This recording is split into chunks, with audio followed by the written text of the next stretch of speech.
pozicioni që mbuloni që është interes publik, që nuk mbulon vetëm kritikën, pra duhet mbuloni, pra duhet keni një pozicion, ose një këndvështrim pak më të gjerë të situatës. Një gjë që ju thatë vetë që e keni vënë re tani që jeni në këtë pozicion. Shiko, kur unë kam aplikuar për avokatë i popullit, e kam ditë shumë mirë rolin që ka. Dhe roli është prap denoncues, është prap propozus. Pra, ne konstatojmë një problematik që mund të jetë sistemike dhe ne propozojmë një zgjidhje. Ne konstatojmë një zyrtar që abuzon dhe ne propozojmë një masë. Pra, ky është roli që ne kemi. Po, ka ndryshuar diçka. Unë kam qenë shumë i lirë për thënë opinionet e mia, të cilat sot si përgjegjësi institucionale, për një institucion kushtetues ai që drejtoj, po edhe si përgjegjësi ndaj stafit që drejtoj, janë 70 njerëz të cilët kanë opinionet e tyre politike dhe unë i kam thënë që t'i lënë jashtë derës kur hyn në institucion. Por ne qytetarët janë gjithë njësoj dhe ne kemi vetëm kushtetutën, nuk kemi logo partish.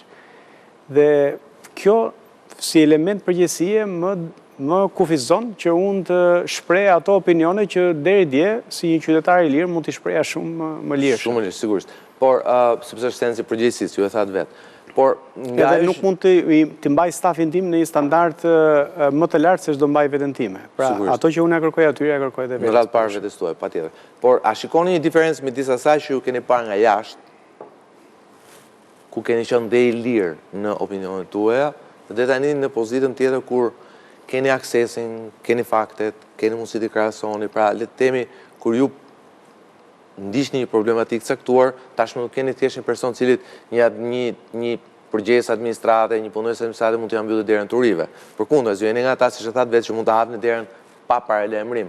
Por gjithsesi, cila është themi situata midis asaj që ju shikonit nga jashtë dhe tani që ju keni mundësinë e aksesit të drejtë për drejtë, është më mirë, është më keq? Shiko, mund të them që jam pjekur.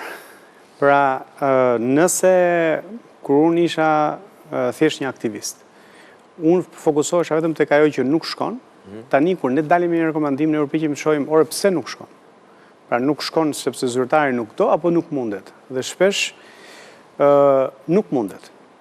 Pra rrethanat janë të tilla, ka kufizim financiar, ka mungesë buxheti, ka një pengesë tjetër që është një kuadër ligjor i paplot. Kështu që fokusi sot nuk është vetëm për të evidentuar problematikën, por është për të dhënë një zgjidhje. Prandaj ne kujdesemi shumë dhe unë i kam dhënë shumë theks rekomandimeve tona, që rekomandimet tona të jenë propozime për zgjidhje konkrete. Pra jo me synimin për të shënuar pikë politike që ja të kapëm në gabim, por me sot si janë pozitën që me synimin për ta zgjidhur problematikën. Pra nëse kemi arritur deri këtu, pse kemi arritur deri këtu? Pra nëse qytetarit nuk i ofrohet kjo e drejtë, pse ndodh kjo? Pra ku çalon procedura që këtij qytetari i mohohet kjo e drejtë dhe në disa raste nuk është faji i zyrtarit konkret. Në disa raste është abuzim. Është abuzim i qartas i zyrtarit konkret. Kjo vlen edhe për gjykatat. Për shembull, ne një nga numrat më të lartë ankesave kemi për zvarritje të proceseve gjyqësore. Pra, këtu shkon për ekzekutim vendimet e shkon 4 vjet.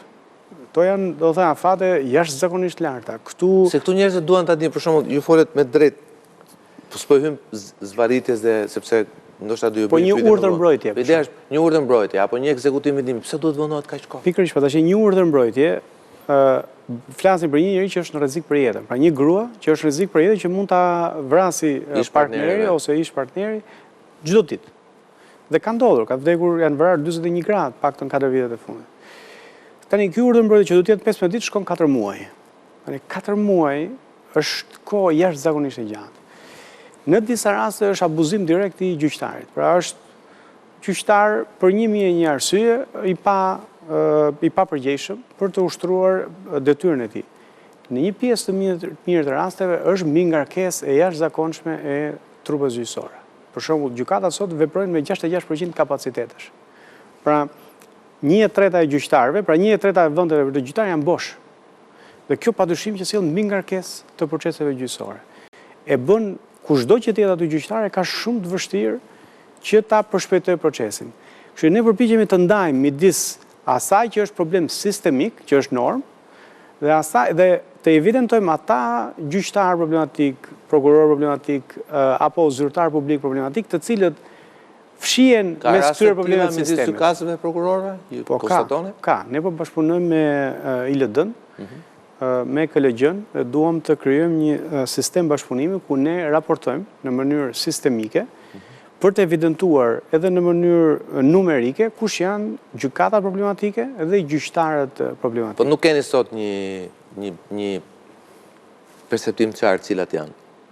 Jo, ne po e hetojmë këtë, por keni parasysh që unë kam marrë detyrën 4 muaj më parë. Pra, por është objektiv të cilin unë e kam prioritar sepse pjesa më e madhe qytetarëve që ankohen aty, të seksion, pra kemi 2-3 tipe ankesash, po një pjesë shumë e madhe e ankesave që vinë janë për zbaritë procese gjyqësore dhe një drejt e vonuar është një drejt e mohuar.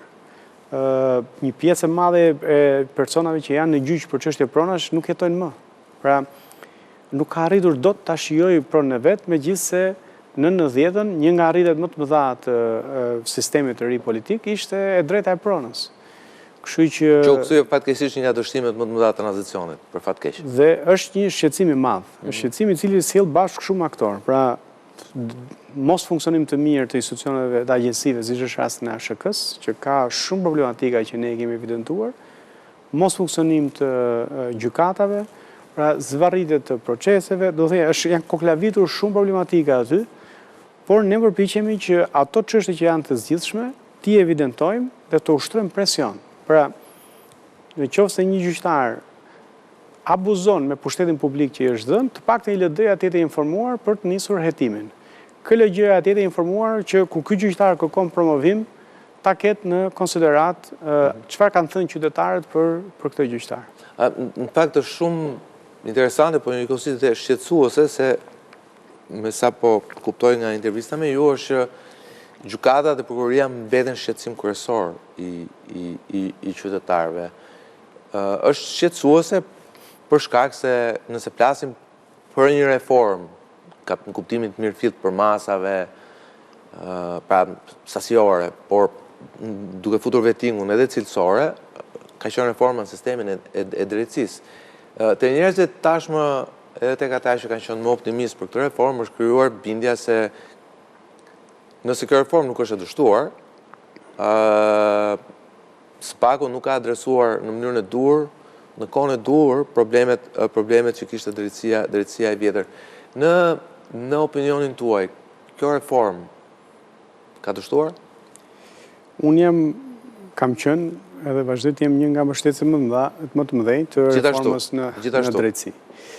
Një nga shqetësimet që, me thënë drejtën, unë jam vënë në dieni vetëm mbas e kam filluar punë si avokat i popullit, është një shqetësim i vazhdueshëm i Këshillit të Evropës, për sa i përket standardeve në burgje dhe problematika e paraburgimit. Paraburgim për qytetarët që nuk kanë njohuri juridike, të thotë një person akuzohet se ka kryer një vepër penale dhe derisa të mbarojë gjyqi, pra derisa të kemi një vendim nëse është e ka bërë fajin apo jo, është i fashëm apo jo, që është pra vendimi final, ky person mbahet në burg.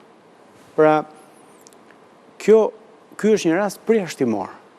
Domethënë edhe legjislacioni jonë e jep të si rast përjashtimor sepse do duhet mbahet në burg vetëm nëse ky person përbën një rrezikshmëri sa ne nuk presim dot sa të mbarojë gjyqi. Pra ta mbajmë në burg sa të mbarojë gjyqi dhe pastaj do shohim nëse është do të ka qenë i fajshëm apo jo. Në Shqipëri është kjo në normë. Pra duhet të jetë pothuajse në kushtet ot flagrancës, ot provave të pakontestueshme. Ka disa kritere. Pra do duhet të ketë rrezikshmëri shoqërore. Pra një njeri që ka vrarë ose akuzohet që ka vrarë. Përpasoj ne nuk mund ta marrim rrezikun që ta lëmë këtë të lirë. Edhe gjatë kohës që bëhet gjyqi na duhet ta mbajmë sepse është person me rrezikshmëri të lartë shoqërore, ose person që mund ta ripërsërisë veprën penale, ose person që mund të largohet, ta ratizet dhe ti nuk arrin ta dënosh dot më, ose person që të prish provat. Kur nuk është asnjë nga këto të treja, nuk ka arsye që personi të mbahet në burg derisa të mbarojë gjyqi. Mbaron gjyqi, dënohet, është tjetër gjë. Në Shqipëri kjo është 60%.